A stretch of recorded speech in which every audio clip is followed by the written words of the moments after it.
Welcome guys my movie review channel. कस्तो हुनुहुन्छ सबैजना?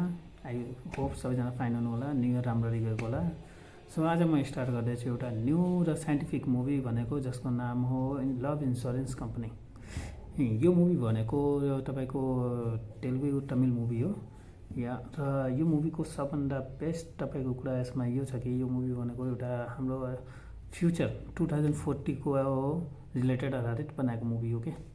यो मुभीमा भनेको तपाईँको एआई र साइन्टिफिक कुराहरूको पुरै यति डिस्क्रिप्सन गरेको छ। ल अब यो हामी स्टार्ट गरौँ यसको सर्ट रिभ्यू, सर्ट ब्रिफिङ पनि भन्न सकिन्छ। सो आज हामी यसको मुभीको पहिला कहानी तपाईँले बताइदिएको छु। कहानी स्टार्ट हुन्छ 2040बाट, जसमा एउटा लभ इन्स्योरेन्स कम्पनी भनेर हुन्छ जो तपाईँ सिङ्गल केटाहरूलाई थाहा नै छ कपाल बनाउने काम गर्छन्। तर यो भनेको केटीहरू हुँदैन क्या, एआईहरू हुन्छ। जस फ्युचरमा भनेको हाम्रो एआईको इम्पोर्टेन्स धेरै हुनेवाला छ, अहिले नै धेरै छ। त्यो भनेको हाम्रो लाइफ र त्यो यसमा पनि फरक पर्छ, किनकि केटीहरू नभए एआईहरू हुन्छन् क्या त्यो बेला। अनि त्यसमै यसमा हिरो र हिरोइन भनेको हिरोलाई यसमा के हुन्छ डिपर लभ हुन्छ। डिप लभ भएपछि अब भनेको तपाईँले त फिलिङ छ तर सामनेवालालाई फिलिङ छैन, because we are not same. हामी हुँदैनौँ तर उनीहरू रोबोट। अब रोबोटलाई त त्यस्तो फिल आउँदैन एआईले, तर जस्तो हामी रोबोट मुभी हेरेछौँ चिट्टी मुभी जस्तो फिल गरिन्छ। त्यस्तै बेस्तारै यसको लास्ट इन्ट्रेस्टिङ पार्टहरू आउँछ क्या। यसमा भनेको पहिला त लभ हुन्छ तर हिरोइनले सँगै हिरो सबै घुम्ने लभ स्टोरी नै हो। तर यसलाई साइन्टिफिक तरिकाले ल्याएको छ मुभी। अनि त्यसमा अलिक कमेडीहरू पनि धेरै छन्। मस्ट पार्ट भनेको यसमा तपाईँको टेक्नोलोजीको राम्रो कुराहरू रहेको छ। जस्तो हामीसँग फ्युचरमा अझै कुराहरू टेक्नोलोजी हुन्छन् सबै कुरा गर्ने। यसको रोबोटसँग फाइटिङ स्किल्स, बेस्ट सिनियोग्राफी हो। हेरेरै लाग्छ कि फ्युचरमा यस्तो होला कि।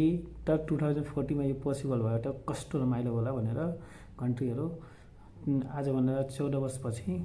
अनि यसमा के हुन्छ, हिरोले लभ गर्छ तर त्यो फिलिङ हुँदैन, हिरोइनले ब्रेकअप भनिदिन्छ। ब्रेकअप भनेपछि अब